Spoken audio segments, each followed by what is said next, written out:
ऐका, तुम्हा आम्हाला तर चांगले पाये चांगले हात आहे, पण एक भक्त असा होऊन गेला, हरिविजय नावाच्या ग्रंथामध्ये गोड त्याची कथा आली. हात नाही त्यांना, पाय नाही त्यांना, पैठण क्षेत्रातून निघाले पंढरपूरच्या वारी करता. आई भक्त कुर्मदास.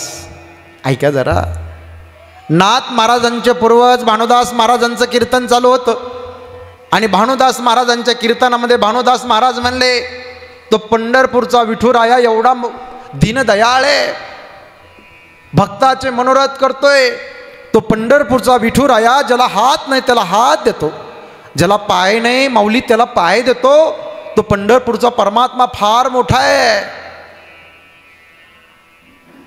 हट्ट केला होता ऐकड. आई भानुदास महाराजांचं कीर्तन चालू आहे, हात नाहीत पाय नाही. आई म्हणे, बाळा तुला मी कीर्तनाकरता घेऊन जाते. आईने आणावं असं कीर्तनाला सोडावं, पोटाने खरकत खरकत समोर यावं, तर रोज कीर्तन ऐकावं. आणि एके दिवशी काल्याचा कार्यक्रम झाला, सप्ताह कार्यक्रम पूर्ण सप्ताह झाला आणि निघाले भानुदास महाराज दिंडी करता. आणि कुर्मदास घरी जाणार तर सांगितलं, मी आता घरी जाणार नाही, मला तुमच्यासोबत पंढरपुराला यायचं.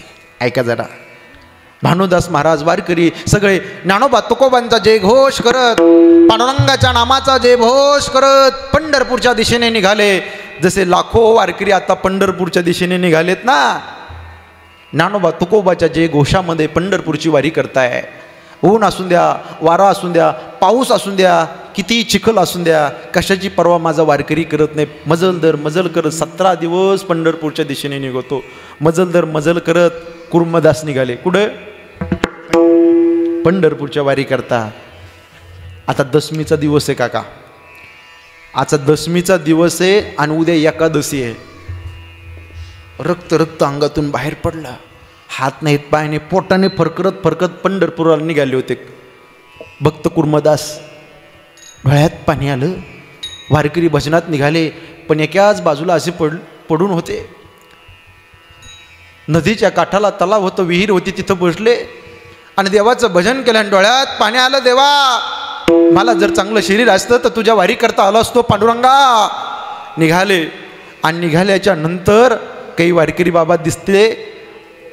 वारकरी बाबा, अहो बाबा पंढरपुराला चाललात ना बाबा, एक काम करा, त्या पंढरपूरच्या पांडुरंगाला माझा निरोप द्या की मला एकादशीला तुमच्या दर्शनाकरता नाही येत आलं. देवा पांडुरंगा, माझा छोटासा निरोप द्या वारकरी बाबा, की म्हणावं तुमचा भक्त कुर्मदास, हात नाही त्याला, पाय नाही त्याला, आणि वारी करता निघाला देवाला माझा निरोप द्या. वारकरी बाबा हो बोलले. वारकरी बाबा पंढरपुरामध्ये गेले, प्रदक्षिणा केली, चंद्रभागेचं स्नान केलं, विठुरायाचं दर्शन केलं, देवाला निरोप केला. अरे विटेवण माझा पंढरपूरचा पांडुरंग परमात्मा निघाला. साक्षात पांडुरंगाने दर्शन दिलं संत कुर्मदासाला, भक्त कुर्मदासाला. मुक्ती प्राप्त झाली, उद्धार झाला माझ्या कुर्मदासाचा. काय पंढरपूरच्या वारीची ताकद आहे दादा. साक्षात पंढरपूरचा पांडुरंग परमात्मा वारी करता भक्त कुर्मदास निघाले, देवानी दर्शन दिलं. आजही तुम्ही जर गेलात तर श्री क्षेत्र लहुळ नावाचं गाव आहे. विठ्ठल विठ्ठल. आपण तर भाग्यवान माणसं आहात. कोविडच्या काळातून आपण वाचलो का नाही माय? अशा मान हलवा जरा, सरळ बसा. कोविडचा काळ होता का तुमच्याकडे? कोरोना किती गोड होता. कसला म्हणा महाराज, त्याचं तर मड बसवलं, तो लय बेकार होता, लय माणसं घेऊन गेला. बरवे झाले आजीवरी, नाही पडलो कोरोनाच्या आहारी, वाचून आलो येथवरी, उरले ते हरी तुम्हा समर्पित. एवढा बेकार होता कोरोना. तुम्हाला नगर जिल्हा आहे का? आईले नगर आहे ना? तुमच्याकडे तर लय डेंजर परिस्थिती होती. आमच्या जालना संभाजीनगरपेक्षा तुमच्याकडे एवढं माणसं पेटायला जागा नव्हती. किड्या मुंग्यासारखे माणसं मेले. साहेब मेले का नाही? पण एवढा कडू काळ पाहिला आई दादा. पण या कडू काळातून, वाईट काळातून तुम्ही आज एवढं सुरक्षित कीर्तनाला बसलायत, फक्त आणि फक्त पंढरपूरच्या पांडुरंगाचा कृपा आशीर्वाद तुमच्या पाठीशी लक्षात ठेवा.